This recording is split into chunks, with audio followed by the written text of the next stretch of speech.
You got to get out there and get in front. There's nothing better than low crawling through all that cactus and yucca and sage and just kind of scratching every, piece of your body and trying to drag a big buck out of those woods. There's nothing better than that feeling. What you're going to talk about. But there's other methods, right? So we got box blinds that are primarily used in South Texas. You got ladder stands. You got ground blinds.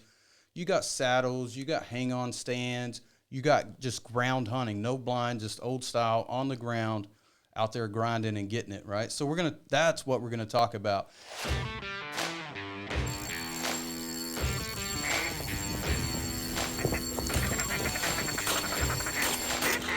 Got him.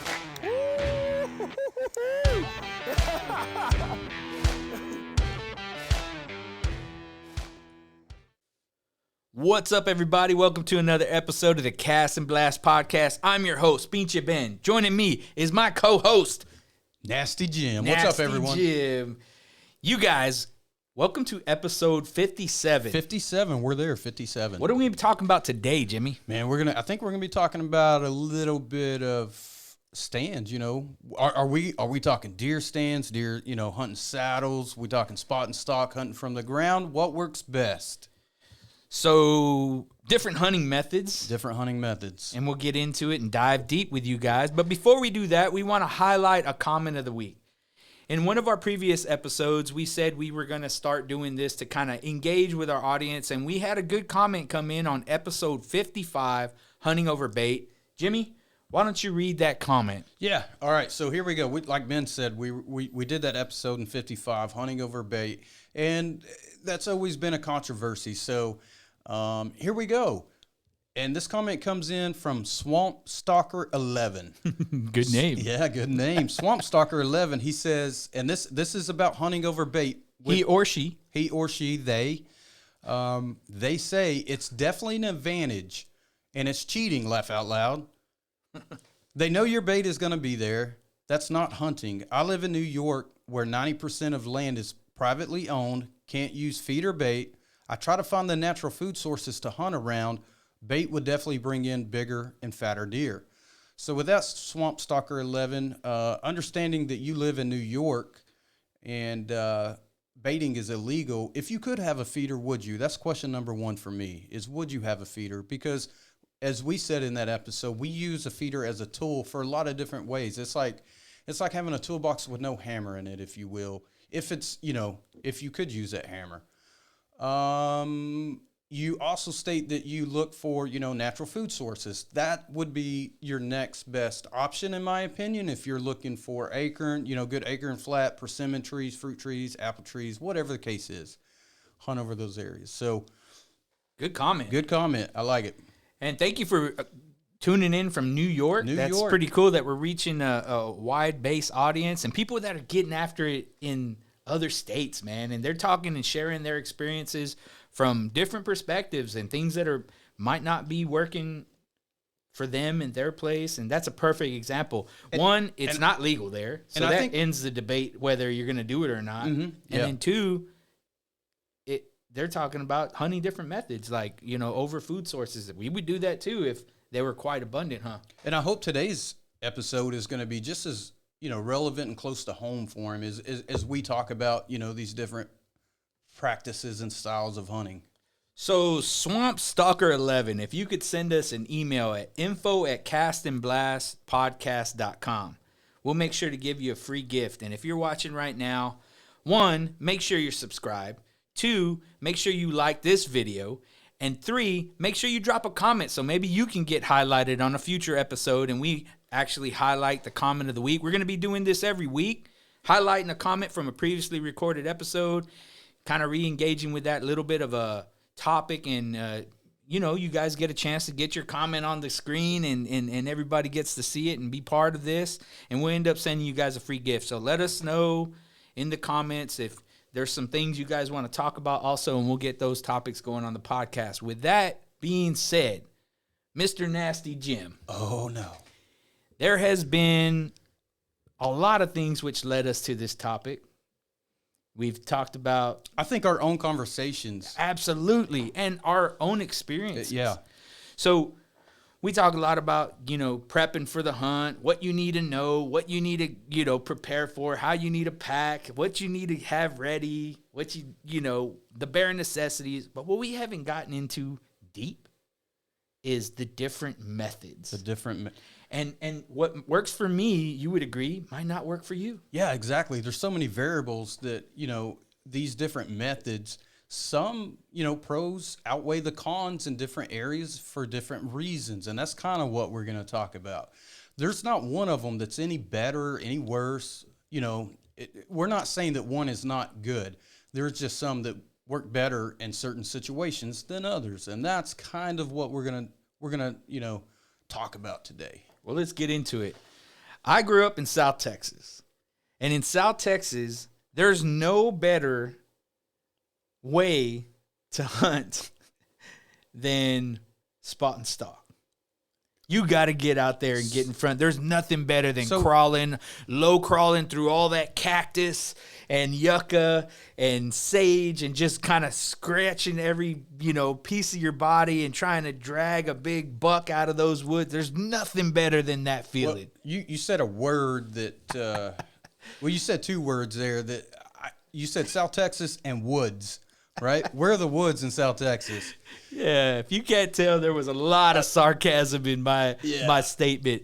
Guys, I grew up in South Texas, and if you're not hunting in a cleared sendero over a feeder somewhere down the road there, it's a hard game, man. Now, I'm not going to say you cannot spot and stalk. I'm not going to say there's other methods you can't do.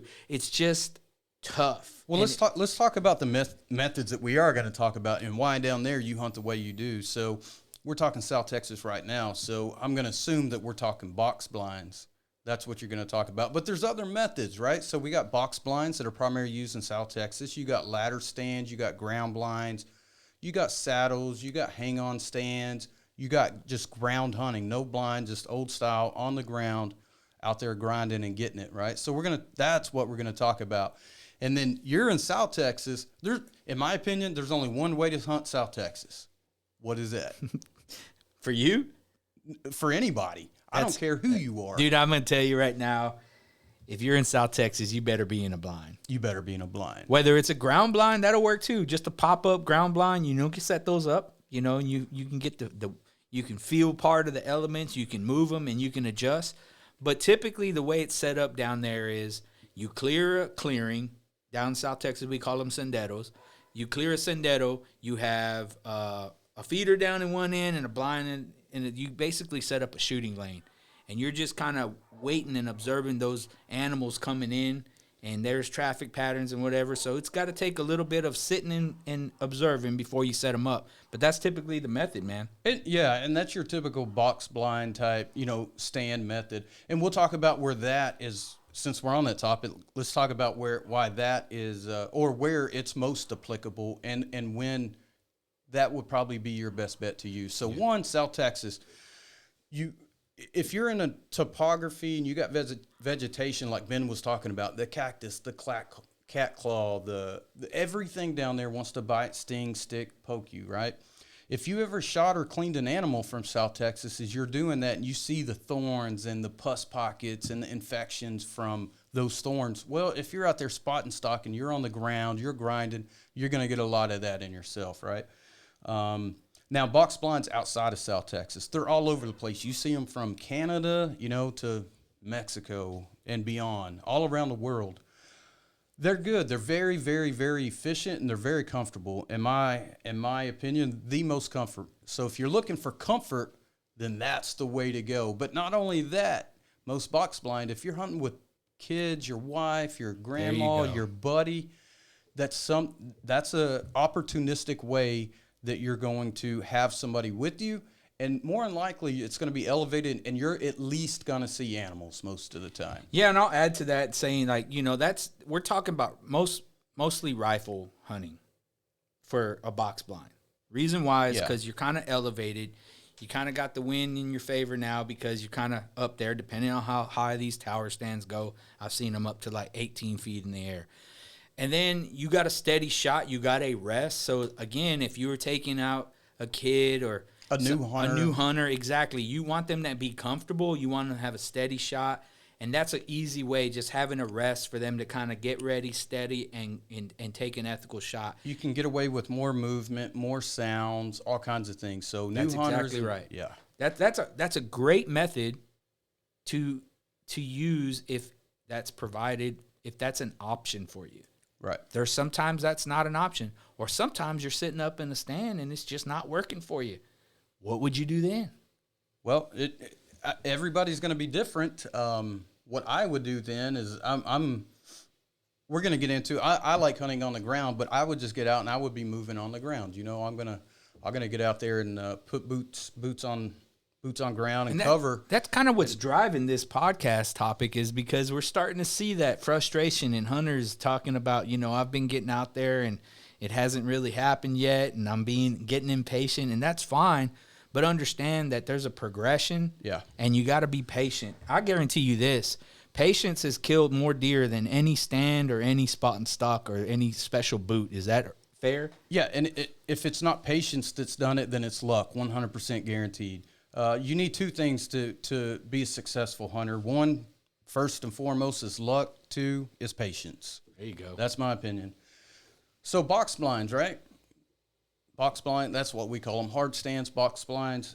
Very useful, very effective. Shooting houses. Depends on what part of the country you're at, right? It just all depends. Very effective in comfort. And if you're looking for comfort, go for a box blind. Price points on box blinds vary. I mean, you can DIY your own box blind for, depending on how big you make it, but you could do $500 to $800 and have a pretty decent blind set up, right? So, all right, let's move on from that. Then we got box blinds. Let's talk tree stands. And when we talk tree stands, we're gonna bunch them all up into one because effectively they're kind of the same thing. What's the most important thing you need to have to utilize a tree stand? A fear of no heights. I'll go ahead and add to that. You need some trees. You do need trees. You need trees that are taller than the average person. Yeah, and that's where, South Texas, maybe out in some of the desert Southwest and things like that. Certain places you're not going to be able to have tree stands. You're not going to be able to have saddles and things like that. So in the majority of the country, you can. Right? Yeah. And that is probably, tree stands are the most widely used hunting application in North America. And that could be anywhere from a ladder stand in a tree. That could be a hang-on stand. It could be grandpa, old stand where he's seen two limbs. He got up there and he put some 2x4s and a platform up there and you just sitting in a chair. I've hunted that way before as well, and it works great. But there's certain applications where that does work better. Now, say you're hunting public, right? On public, you're not going to be able to have that hard stand, that comfort zone, right? I would say 99% of all public land in North America, you cannot put a permanent hard stand on. So that leaves you with, well, shit, what am I going to do? Well, you got a lot of different options. We got ladder stands, tree stands, pop-up blinds. You can be on the ground, saddles. So if you're on public, hang-on stands, walk in, walk out, that's primarily the most, in my opinion, the most widely used method, right? Walk-on or hang-on stands, you can carry in, carry out, set up where you want. You're able to stay mobile. If you get set up, say you walk out, you've never hunted this piece of public before, you go out prior to, sunrise, it's still dark, you find what you think is a good spot, and you're going to set up as the sun comes up. I don't care, everybody that's ever sat in a tree stand that has got up there before dark, when that sun comes up, they start looking around and they're like, damn, I wish I would have went over there. I wish I would have went over there. You have that ability to move at this point. If you're in a hard stand, you don't have that ability to move. So it's very beneficial that way. What you're not going to be able to do is, without another hang-on in the same tree, you can't bring your buddy, your kid, your wife up in that tree with you unless they have a stand as well. Yeah. So I definitely see, the benefits of both, and there's going to be applications for every different method. We're just introducing to different types. Now, I know this, you're talking about a portable, tree stand, or maybe we've mentioned, a pop-up blind. You can move that around, Well, even moving that around, I think it comes down to private and public as well. If you're hunting public land or private land, you're going to have a lot more options available to you of what you can do, because you're bringing, you can leave it out there. You don't got to walk in, walk out with everything that you got. If you're carrying around a pop-up blind and a hang-on stand everywhere you go, you're just going to be louder. You're going to be heavier. If you're hunting public, then just imagine you dragging that deer in your stand and everything out together. You know what I mean? Yeah, that's a lot of gear to carry. So that's definitely a driving factor of any of these, is like how much can you pack in, pack out? Yeah, so it all depends on where and how you're hunting. And that's what we're saying, is just use some forward thinking and some thought process to say, well, am I going out alone? Am I going to be hunting alone? Am I hunting with a buddy? Am I hunting with my kid? What's the terrain like? Do I have big trees? Do I got small trees? Can I even put a tree stand up? And just figure out which method would work best for your application. And your style of hunting too. We're talking about whether you're a bow hunter, you're a rifle hunter. A tree stand you can do both. Yeah, all the above. But with a bow, there may be some limitations depending on how big that stand is, and if you're trying to draw, do you have a right shot opportunity once you do draw? Can I draw in this blind? Can I have a clear as far as a hang-on tree stand or a what we're still talking different methods, and you were talking about hang-on tree stand. That's the beauty of it, is that you have the kind of like you set it up in the freedom, like the freedom of movement based off where you think you need to be, and then you do have the freedom depending on what tree you're in. That's all up to you at that point, but you do have the freedom of movement to set up how you have the shot angles that you need.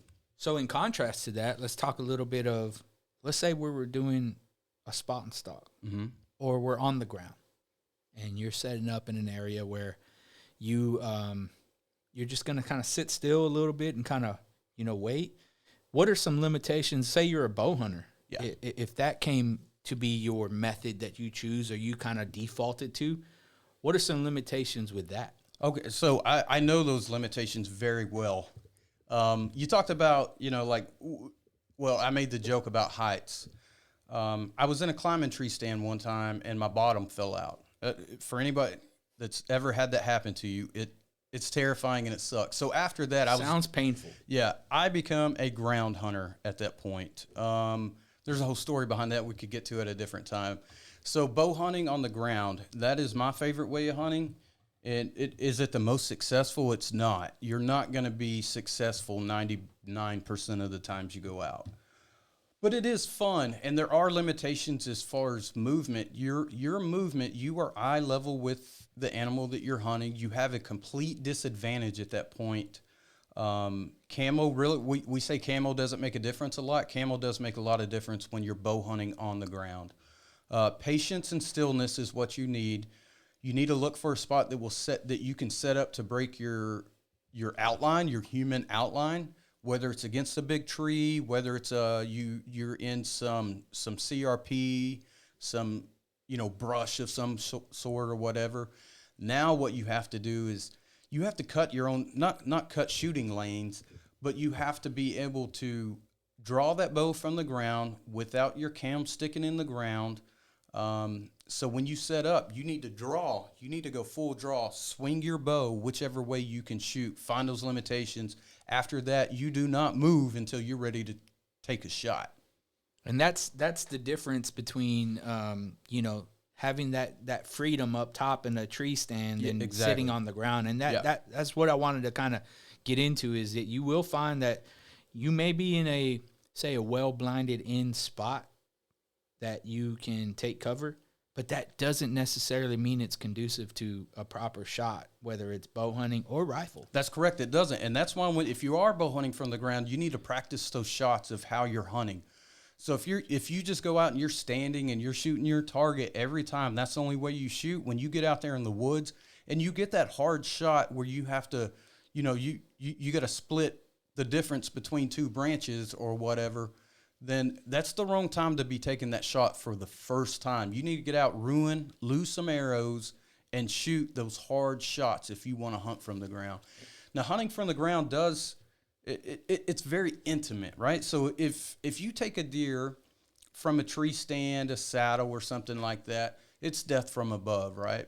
Imagine looking eye to eye with that animal within, if you're bow hunting, normally within 40 yards, but if you're on the ground, most shots are within 20 yards. Most of mine from the ground have been within 20 yards.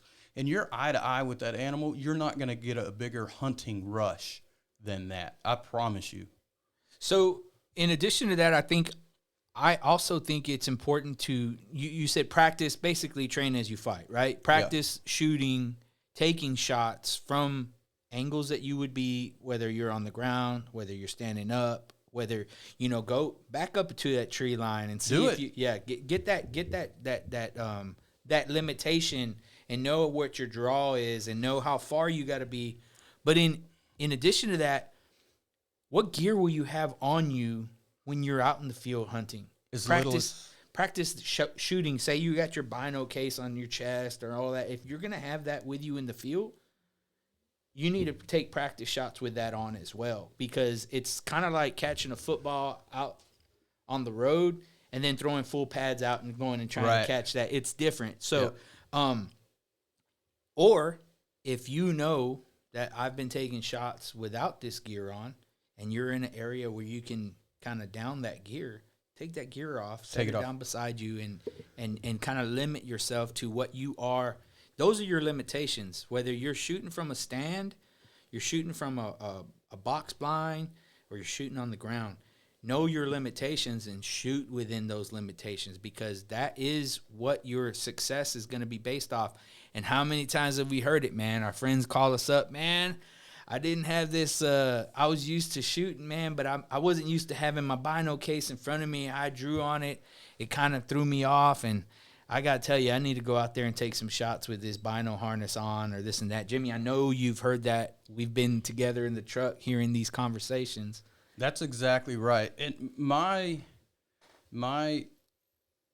suggestion is, I don't care if you're hunting in a hard stand, you're hunting in a saddle, you're hunting on the ground, or you're in a ground blind, whatever the case is, wherever you get hunting, you strip down to whatever you're comfortable in, whatever's going to keep you warm or cool. But if you got a big bino harness on, hang it from the tree, set it on the ground, whatever.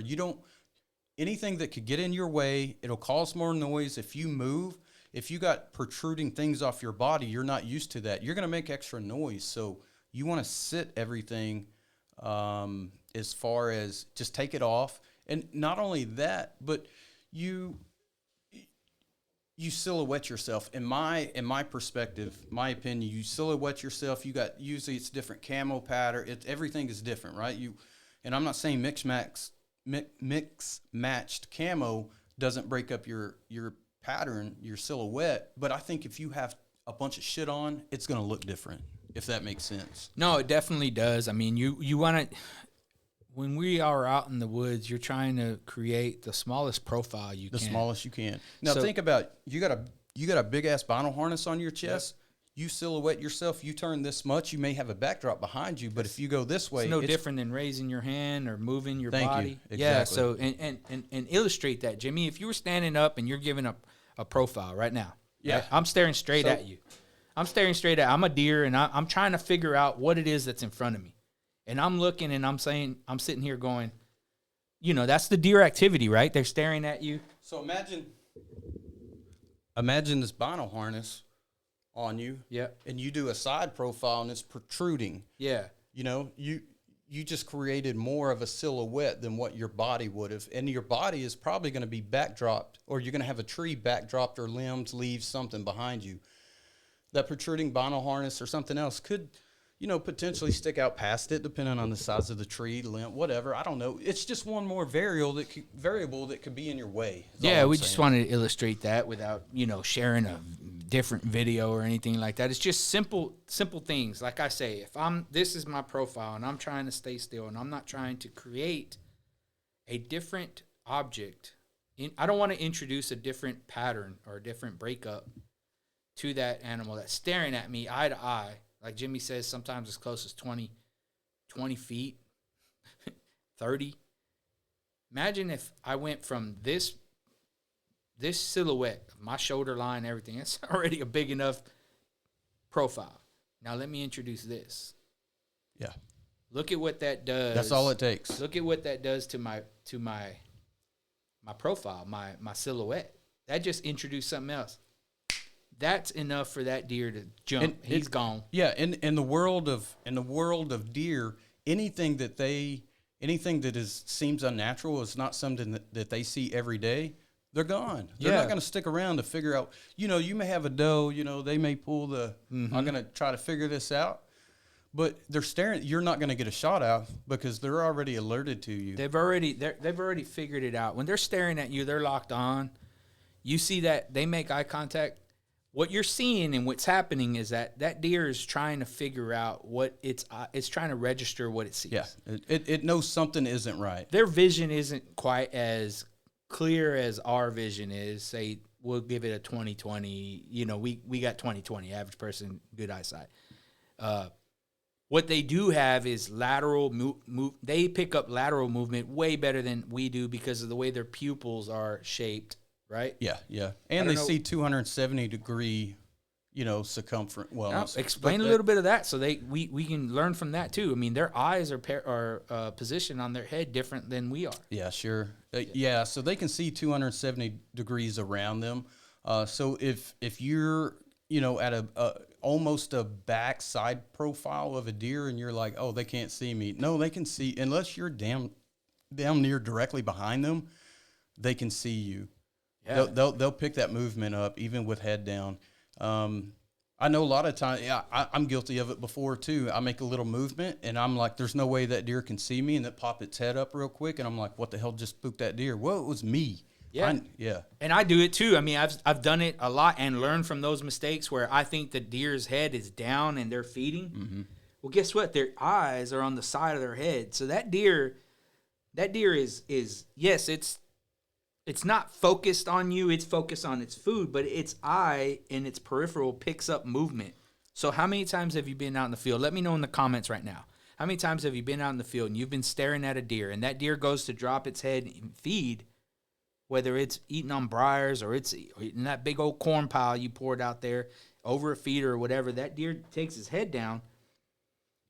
And the minute you decide, okay, its head is down, I'm going to get ready, or I'm going to draw, or I'm gonna take aim.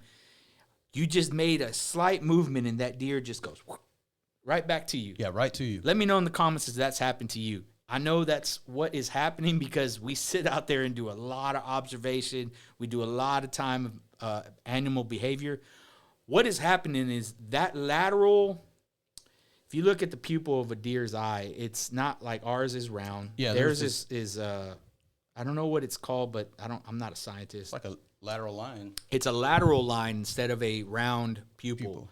That lateral line allows that animal to see lateral movement much easier and faster than our eye captures it.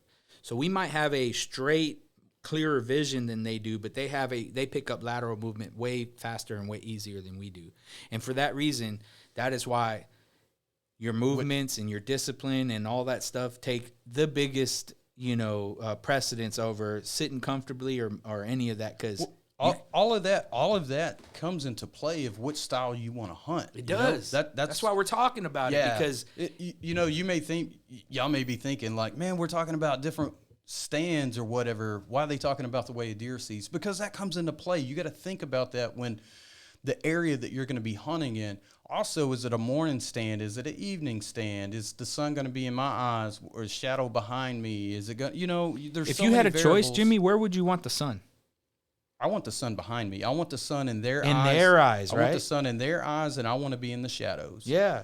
That you can get away with so much more movement that way, especially on a windy day. If there is already a little bit of movement, you just blend right in so much better. Yeah. If you guys have ever sat out there and watched animal behavior and you're watching deer, if you get a chance to be, say, on a hill or in a slope, either way, a different elevation of that deer. And that deer's trying to figure out what it is. How many times have we walked up to them just because the sun was in their eyes and we were in the shadow? That's what I was about to say. Another thing I suggest is people always say just scout, scout, scout, and that's all you do is scout. I agree, get out there and scout. But when you are scouting and you spot deer, a lot of people say don't get in on those deer, stay back. Well, if it's enough time before season, what I like to do is get in on those deer and see how they are going to react. I want to see what I can get away with before season starts. And I do understand that once season starts, deer become pressured. Behavior changes. Yes. But get out there and see how those deer do react to, I'm not saying go out there and hoop and holler, sneak up and try to be something that they can't figure out to see what those deer are going to act like. Because even deer on the same area, every deer has a different personality. And that sounds crazy to say, but they all act differently. Our place that we have been, we knew deer there's certain deer we knew by personality from watching deer so much. Yeah. Remember that doe we had that would come towards us? Yeah. And we were like, there she is. Yeah. Curious Georgina. Georgina. But you pick up on that as you're sitting out there. But that also gives you your, what we were talking about, know your limitations. It kind of gives you, you want to have confidence, but you don't want to be overconfident. You don't want to push outside of those limitations. You want to know what you can get away with and what you can't, so that you can stay within your limitations and increase your success. Also, if you're putting someone else on a hunt, you want to increase their success. So think about those experiences, like Jimmy said, these different applications, and what would be best for the success of your experience. Keep in mind that we are all hunting. It is a hunt. You want to be on the hunt. You want to feel that rush. You want to feel that like Jimmy said, that intimacy. It's you and that animal, and you're about to take an animal's life. There's no bigger rush than seeing that animal lock eyes with you, and then you be able to harvest that animal with doing all the right things. That's the key. That is it. It is not, he did hit this, and I'm glad you did, Jimmy. Luck and patience. But those can all be negated by doing the wrong thing. They can. Those are the two primary things. Everything else is on you. You have to have luck and patience, and everything else is on you. But do you want to run through all these different ones? Yeah, let's go through like what you know about what you would do and why you would change and why you would choose those applications. You've kind of covered. We've covered hard stands. We've covered tree stands. Well, we haven't really. Yeah, let's just run through when they're most applicable. Let's do it. Okay, where do you want to start? Hard stands. Let's start with hard stands because in hard stands, it's the most debated. Well, yeah, hard stands most applicable on private land. There you go. For folks that want to hunt with family. Maybe sometimes they want to bring their kids out, their wife out, things like that, or low mobility issues. You know what I mean? Another one. If you have low mobility issues, then a hard stand can be built with a ramp and all different types of ways. Very good for that. Public land. If you're a public land hunter, you're probably not going to see the inside of a hard stand. Nah. Private land. Have fun. Go for it. So now let's talk about tree stands. And we'll say inner tree stands, hang-on stands, right?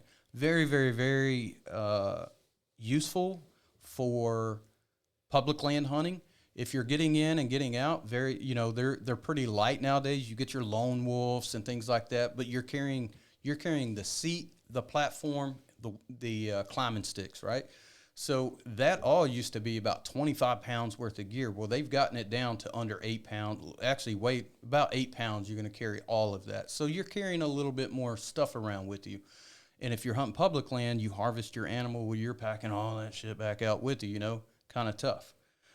A ladder stand, once again, I would say that's pretty much mainly for private land, yeah, because that's going to be a long-term stand most of the time, at least through the season. You're not packing that in and packing it out. So I would leave those on the public land. Same thing, get a two-seater, take your wife or kid out there with you, kind of the same process. Saddle stand. Okay, in this past decade, the last 10 years, saddle hunting has become like the new thing. Everybody wants to hunt saddles. I personally have never hunted. I've hung in a saddle in a tree, but I've never personally hunted out of a saddle. I do see where that is very, very, very applicable in whether it's private land or it is public land. The thing with that is you must have high mobility to use a hang-on stand or a saddle. So with that said, with the hang-on stand, what you're losing or what you're doing is you're carrying that platform in that seat and the climbing sticks. With the saddle, you can wear the saddle on your person as you're walking, as you're fully mobile with it, and you have a small like 10 to 12 inch platform that weighs about a pound or two, and you got a couple climbing sticks, that's all you're carrying. So you're very, very, very mobile at that point. So if you want to hunt from the ground, hunt from the ground. If you want to get up in that tree, you have the ability to do that. So in my opinion, saddle hunting, if you have the mobility to do it, is the way to go. Well, I think that is also, you mentioned a couple of things like you mentioned the gear and how heavy it is. We've gotten so advanced that stuff has been kind of lowered a lot, especially depending on how much you spend on it. Now let's talk about the access to this stuff. With today's hunt, in today's world, I mean, there are so many resources on how to get this. It used to be you used to have to go to an outdoor, outfitter and go find the best, stuff. Amazon, you can go on Amazon and find any of this stuff. Any of it. And you can shop by weight. You can shop by, price and all those things and take all those things into consideration. But, I mean, there's a multitude of resources for you to get your hands on this stuff and try it out relatively cheap. Yeah, it's, I mean, in terms of how much it costs, they are all a little bit different, but their application is different. So it just depends on you. And it depends on I'm not going to say what you want your success rate to be, but some people don't measure a hunt based off of a harvest, right? They base it off of animals that are seen, animals, that data gathering from when they're out there. So if you're in an elevated stand, you're likely to see more animal movement than sitting on the ground. And if you measure a hunt based off animals that you've seen or the time you had rather than the harvest that you made, I think you'll have a lot better time in that perspective. Yeah, I think, one of the things we really haven't talked about is ground blinds. And I'll say, like, these are typically your pop-up blinds or... we're just gonna get in the ground next. Or camo. Like sometimes you could just carry camo with you, camo netting, or there's now material that you can tie up, throw in your pack, and just kind of stretch it over some limbs and kind of break up your background and your silhouette. Very effective tool. However, it exposes you to the elements. So now that's changing things, right? And that's some of the pros and cons of all these is elevation brings sight. You can see. Helps with the smell. Scent, the smell. Scent discipline. And, about the only thing that you're really going to have good weather protection from is a box blind or a ground blind. Yeah, because they come with materials that can kind of keep you dry when it's raining and stuff like that. And every day, the weather's going to dictate how you hunt that day. You know what I mean? It is. And you got to think about that. I mean, we are checking weather constantly while out there, on the way out there planning. You're forecasting your hunt, you're forecasting the weather, you're looking and checking wind direction, how strong the winds are going to be. Is it going to rain? Did it just rain? Can I get to this area? Can I get out of this area? Am I going to have to wear wet weather gear? Am I have to wear muck boots? All those things play into what you're going to do and how these different methods can apply to you. We thought we'd introduce, these methods to you guys and talk a little bit about it. Jimmy, do you want to sum up with what we covered today? And we just kind of scratched the surface because there's more methods. Yeah, but, these are probably the four most common use. There you go. So what I would say is do any of them. If you're in the woods, you're in the woods, and that's cool. That's what we want for everybody, is just get out there, do Do what your personal, bank account can handle. Some are cheaper than others. And if your bank account says you can't have any of those, well, get out there on the ground. Just get on the ground. You set up on the you set up in the right areas. You find, we always talk about the X. You get on the X. You might want to set up on there. And when you do, whether it's in a tree, whether it's in a ground blind, or just on the ground with no type of external blind, then look for the right areas, look for the right places. You will be successful. Not one method is not any better than the other. It's if it's used correctly, and if we said it, in the other episode 56, I personally do believe that your woodsmanship, if you're hunting on the ground or in a tree, your woodsmanship will probably be better than the hunter that's in a box blind. That's my personal opinion. It may not be that way. Not everybody. It's not going to be 100% everybody. Just my personal opinion.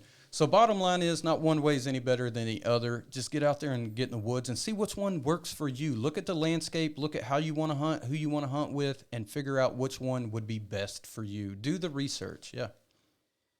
I think I'm going to add, with all that stuff you covered, I want to say this. Do you need to have a blind at all to go out there and hunt, Jimmy? No. You don't, right? Not at all. What you need to remember are the fundamental basics. One, scent, that's going to work against you always. Yeah. 2, noise discipline, getting there and getting out. And 3, when you are trying to be not visible, the key is, it's the 3 S's: sight, sound, and smell. That's it. You got to stay still, man. And you're not going to beat any of those ever. Stay still. If you sit out in the woods on a freaking foldable chair with a red flannel and denim jeans, if you were sitting still enough, you'll kill deer. You'll kill deer. Mm-hmm. You just got to remember the basics and base, the methods off of what, again, your limitations are, whether it's your own physical mobility, whether it's, I'm going with, I'm taking my kid, or I'm taking my wife, or, I want to extend and I want to, kind of push myself to a different limit that I've normally done. I'm going to go out there and spot stalk, and I'm going to hit the ground. You might need the elevation. You might need the perspective from a tree stand. You might try that method. That's the fun way, or that's the fun thing of spot and stalk, is a lot of times you're on an elevated, you're almost on a perch on an elevated area, and you're glassing and you find the animal that you want. You're like, it's that one. Well, that animal may be damn near a mile away, but you're putting that stalk on him from that point. And that is by far the funnest thing, in my opinion, that you can do. You pick that animal. I gotta agree with you. Oh, bro. my goodness. I gotta agree with you. I feel like getting out there right now and just doing that. Like, I just want to go be sneaky. And to be clear, man, we've pretty much tried all these. Even I've gotten my fat ass up in a tree stand and been perfectly comfortable. So if I'm 5'8", 250 pounds, guys. I'm a big boy. And I thought there was no way I was going to get up there. And to be clear, like, I grew up in South Texas, hunting in South Texas. There were no tree stands. There were no ladder stands. That wasn't even an option for me. So when I first got into an area where I could use that was the first thing I wanted to try. Yo, your face was amazing, though. I mean, I still get... I kind of get goosebumps. Still grin about it. Like, that's a genuine smile you have on your face, dude, from that day. Sitting up there and having that perspective was a game changer to me, because not only I've been up in tower stands, but you still don't have to worry about the noise discipline so much. You can bust out the little Debbie and all that stuff in a ground or in a hard stand. A tree stand on a windy day, you got that wind swaying. Yeah, it's just a different game, guys. So we encourage you to go out there and try something different. You got any questions, man? Hit us up. Again, you can email us, or you can leave a comment, and just we'll address it through comments and kind of go back and forth. But if you want a little bit more insight, you want to know a little bit more, maybe hit us up in the comments, and we'll expand upon that on a different video. But we can also answer questions through email. Email us at info@castandblastpodcast.com. We get back to you guys. And drop in the comments, what is your favorite method or style of hunting, and why? Like, why did you pick saddle hunting over a hang-on stand, or whatever the case may be? We definitely don't know absolutely everything about this, so if you got some tips and tricks you want to throw in the comments, do that as well. Yeah, we encourage you to do that so that others can learn from it too. We are seeing the comments flow in our videos, and we enjoy how somebody will drop a comment and then somebody will follow it up with a rebuttal or something. That's what a positive engagement is about, is be productive in the comment section so that we can kind of learn from each other. Hope you guys learned a little something from this episode. Jimmy, I think we did what we said we were going to do is talk about the different methods. Yep. Today was different hunting methods and what may be best for you. Yeah, what works best for you? And they may all work for you in different situations, and I think that that's probably the case. Well, guys, I hope you guys enjoyed this episode. Tune in next week when we drop a new episode. We've been dropping one every week. We've been consistent, been trying to get these going. We hope to continue to do that. And let us know in the comments if there's something particular you want us to cover, and we'll try to make that episode happen. Guys, this is the Cast and Blast crew signing out. We will see you next week. Until then, pick out what stand you want. There you go. Let's go get in a stand ourselves. Let's do it. We need to. All right, buddy. We're out. Laters.